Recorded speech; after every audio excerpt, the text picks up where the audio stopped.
ప్రజాస్వామ్యం అంటే మూకస్వామ్యం కాదు. ఎవరి మీదన వ్యతిరేకంగా మాట్లాడమంటే వాళ్ళ మీద వ్యతిరేకంగా మాట్లాడాలా, ఎవరి మీదన ఎవరిని తిట్టమంటే వాళ్ళని తిట్టాలా, లగెత్తుకెళ్ళాలా. ఇదే ప్రజాస్వామ్యం.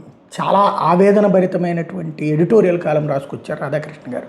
నిజం, ఆయన రాసిన ప్రతి అక్షరం కరెక్ట్. కానీ అది ఒక్క పార్టీలోనే ఉందనేటటువంటి అమాయకత్వంలో ఆయన ఉన్నారా, లేకపోతే ప్రజల్ని అమాయకత్వంలోకి నెడదాం అనుకుంటున్నారా? అయిపోయింది, ఆ తరం అయిపోయింది. ఈ సొల్లి కబూర్లు విని ఈనాడు ఆంధ్రజ్యోతిలో రాసిన వార్తలే నిజం అని నమ్మి సుదీర్ఘకాలం పాటు ఆంధ్రప్రదేశ్లో ప్రత్యామ్నాయ రాజకీయం లేకుండా చేసుకున్నటువంటి ప్రజలు ఇప్పుడు మారారు కదా. ఇవాళ రోజున సోషల్ మీడియా వచ్చాక ఈ దొంగ నాటకాలకి కాలం చెల్లింది కదా. ఇప్పుడు రాజశేఖర్ రెడ్డి జగన్మోహన్ రెడ్డిని నువ్వు ఇక్కడ ఉండటానికి వెళ్ళలేదు, బెంగళూరులో వెళ్ళి ఉండు అని చెప్పారు. ఇది ఎవరు చెప్పారు? రాజశేఖర్ రెడ్డి రాధాకృష్ణకి చెప్పారా, లేకపోతే రాధాకృష్ణ అక్కడ ఉన్న బాత్రూంలో ఏమన్నా ఉండి చేశారని నేను అనను. ఆ పదాలంటే అసహ్యం కూడా. బేసిక్గా ఇది ఎవడో కర్ణాకర్ణి అంటారు. జగన్ మీద కడుపు రగిలిన వాళ్ళు చెప్పేటటువంటి మాటలనే ఈయన కనిపెట్టినట్టుగా రాసుకొస్తున్నారు. ఎవరు చెప్పారు ఇది ధృవీకరణ? పోలీస్ స్టేషన్కి వెళ్ళి పోలీసులు కొట్టారు. మరి చంద్రబాబు నాయుడు గారు పోలీసుల్ని వార్నింగ్ ఇచ్చింది, జగన్ ఇప్పుడు లోకేష్ పోలీసులకు వార్నింగ్లు ఇచ్చింది, పోలీస్ స్టేషన్ దగ్గర వార్నింగ్లు ఇచ్చినాయి లేవా? అలాంటిదే జగన్ కూడా ఇచ్చి ఉంటాడు ఖచ్చితంగా, నో డౌట్ అట్ ఆల్. అది రాజకీయ పరం అవుతుంది కానీ రౌడీయిజం పరం అవుతుంది. అప్పుడు వీళ్ళు చేస్తే శృంగారం, వాళ్ళు చేస్తే విచారం అవుతుందా?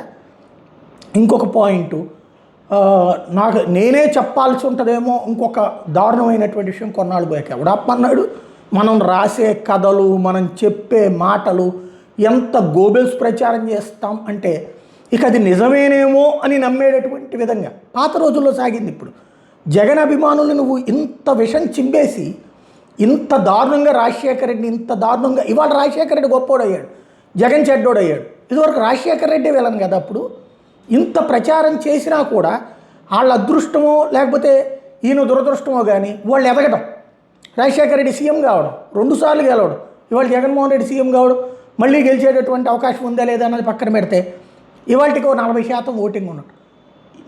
మనం రాసిన వార్తలకి జనం స్పందించి నిజమని నమ్మితే అంతమంది పెరగరు కదా. మనం ఇప్పుడు జగన్మోహన్ రెడ్డిని రాజశేఖర రెడ్డి తిట్టాడో లేదో మనం రాసే ఎడిటోరియల్ కాలం ద్వారా జనానికి చెప్పే ప్రయత్నం చేస్తున్నాం. కానీ చంద్రబాబు నాయుడికి ఏ అర్హత ఉందని చెప్పేసి తెలుగుదేశం పార్టీని తీసుకున్నారు ఎన్టీ రామారావు దగ్గర నుంచి. ఆ రోజున హరికృష్ణని ఏమని చూపించారు, దగ్గుబాటుని ఏమని చూపించారు. ఒకళ్ళు పార్టీ అధ్యక్షుడు, ఒకళ్ళు పార్టీ ఫ్లోర్ లీడరు చెప్పినే కదా తీసింది. ఆ రోజున ఎన్టీ రామారావు మీద చిమ్మిన విషం కంటే ఎన్టీ రామారావు భార్య, ఆయన కట్టుకున్న భార్య లక్ష్మీపార్వతి, ఆమె మీద ఇప్పటికే విషయం చిమ్ముతారే. ఇంతకంటే జగన్ వాళ్ళ చెల్లి వాళ్ళ అమ్మ గురించి వాళ్ళ పార్టీ కార్యకర్తలు మాట్లాడి ఉండొచ్చు విసుగు పుట్టి. కానీ జగన్ ఎప్పుడన్నా వాళ్ళ అమ్మని వాళ్ళ చెల్లిని ఇట్లాంటి మాటలు మాట్లాడా? అంటే ఇక్కడ సమస్య ఎక్కడ వస్తుందంటే మా వాళ్ళకి చేసే అర్హత ఉంది. నేను చంద్రబాబు గారిని ప్రేమిస్తా, భువనేశ్వర్ గారి కంటే ఎక్కువ ప్రేమిస్తా. కాబట్టి నేను చంద్రబాబు గారిని దేవుడిగా చూస్తాను. కాబట్టి ఆయనలో కానీ ఆయన చేసే పనుల్లో కానీ లోపాలున్నా అది ఉద్యోగులకు ఆపాదిస్తా, అధికారులకు ఆపాదిస్తా, ఎమ్మెల్యేలకు ఆపాదిస్తా, ఎంపీలకు ఆపాదిస్తా, నాయకులకు ఆపాదిస్తా. అదే జగన్మోహన్ రెడ్డి దగ్గర కార్యకర్తలు చేసినా సరే జగనే అంట. గంజాయి తాగినోడు ఎవడో దొరికితే జగనే గంజాయి అమ్ముతున్నాడు అంటాం. వ్యభిచారం చేసిన వాళ్ళు ఎవరైనా దొరికితే జగనే వ్యభిచారం చేస్తున్నాడు అంటాం. అవినీతి చంద్రబాబు నాయుడు సంపాదించుకోలేదని ఈయన చెప్తే నమ్ముతారా? జగన్మోహన్ రెడ్డి సంపాదించుకోవట్లేదని ఎవరు అంటలేదు.